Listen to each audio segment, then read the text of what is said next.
In April 24, my friend Jan and I made the exciting decision to embark on a months-long adventure journey all the way to Africa. Then we were faced with the question of which car to choose. What would make the most sense for us? It was absolutely clear we'd bring our 2 dogs. That also implies they will indeed require quite a lot of space. Considering James, who is a hefty 47-kilo Rhodesian Ridgeback, and Dana, a sizable 56-kilo Great Dane, they naturally take up quite a substantial amount of room. After all, they should feel comfortable too. After about 2 months of research, we kept coming across the Land Rover Defender 110 with the TDI 300 engine. A 27-year-old car without a rear-view camera, without central locking, without air conditioning, without electronics, which is rather difficult to repair in Africa. By the end of August, we were finally able to pick it up, which was quite an ambitious plan since we wanted to set off at the beginning of September 24. The snorkel, roof rack, and underbody protection were already installed, along with the suitable tire setup for the adventurous roads in Africa. We thought, yeah, this seems easy, we'll manage to handle those few other things ourselves in about 2 weeks' time. We started off the process by taking out the back seats, the rear bench, and the space boosters. A clear priority was the space for our 2 little ones.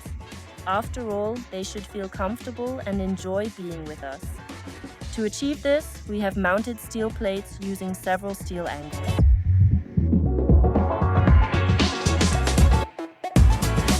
The second step involved installing the lifting roof, and for this, we depended on professional assistance.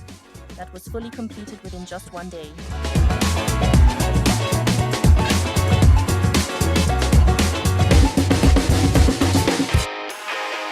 Since we also have to work as well, we had to figure out how to accommodate the massive PC and the monitor. A further challenge we faced was figuring out how to correctly accommodate the massive 90-liter refrigerator and the portable air conditioning unit. With the tremendous support from our dear friend and multi-talented professional Gigi, we successfully managed to tackle this significant task in just a span of 7 days.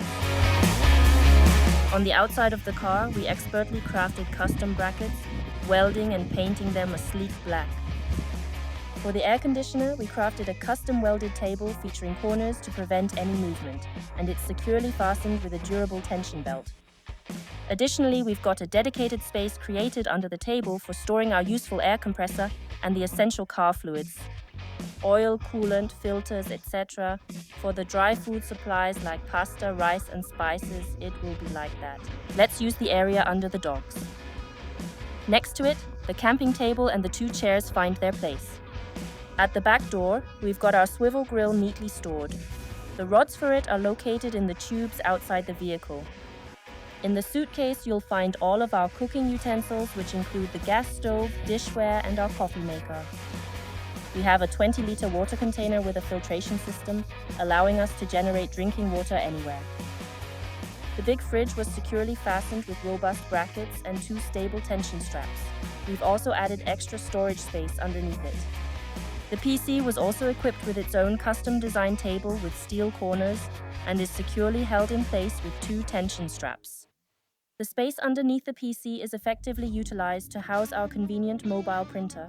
We have left the monitor for the PC on its original mount and securely attached it, using brackets and niche to the original seatbelt holder within the vehicle. So, some of you might have been wondering how I deal with the vibrations, considering that the graphics card is actually hanging securely inside the case. Here's a straightforward yet highly effective trick. Those annoying paper rolls, honestly. You can simply place them right in here and snugly fit them between the graphics card and the PC case. And it truly works perfectly. Naturally, you should take them out during any gaming sessions. That's just for transport. I'm not that dense after all.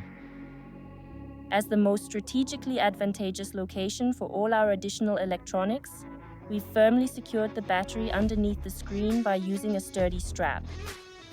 The pair of solar panels on the roof possess 800 watts and recharge the 2,000-watt battery in about within a span of 2 to 3 hours as we remain on the road.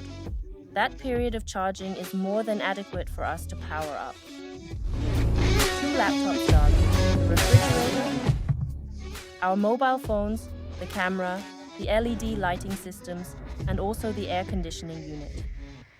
Overnight, we switch off the refrigerator. However, that's essentially the extent of our energy management to ensure that we still have ample power for the internet the following morning. For upper landing use, you typically need around 200 watts to be utilized, no more than that. It remains simple. The Starlink is running continuously and draws about 30 to 45 watts. Then we have a pretty big refrigerator. And when it kicks in, it draws about 120 watts. Naturally, it's not for an entire hour. Plus, we're very well prepared just in case the weather should happen to get bad. So even if it's cloudy or raining, more electricity still comes in compared to when I only have 200 watts installed on the roof. And that's actually the main reason why we decided to fully utilize the entire roof area, so that we can be on the safe side. It might be an exaggeration, but for us, it's perfect this way. We welded an extra mount for the Starlink, which has proven to perform well in everyday use. We primarily use Starlink internet for our work and business. That currently costs us 72 francs. The Starlink device itself cost us 399 francs. What really matters most for us is the download rate, as it allows us to swiftly download the video material and then process it accordingly. The good thing is that it works great even while driving.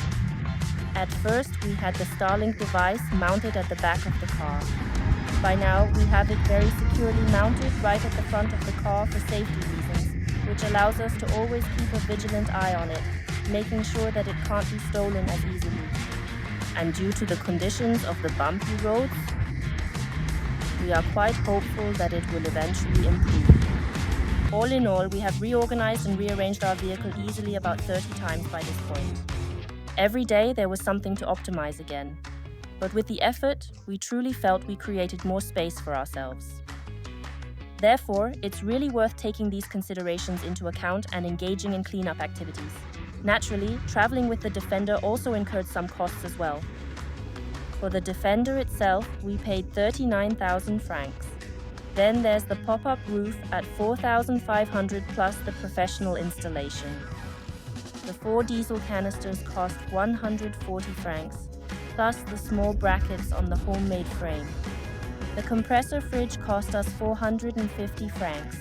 The portable air conditioner 950 francs. The battery 1,250 francs.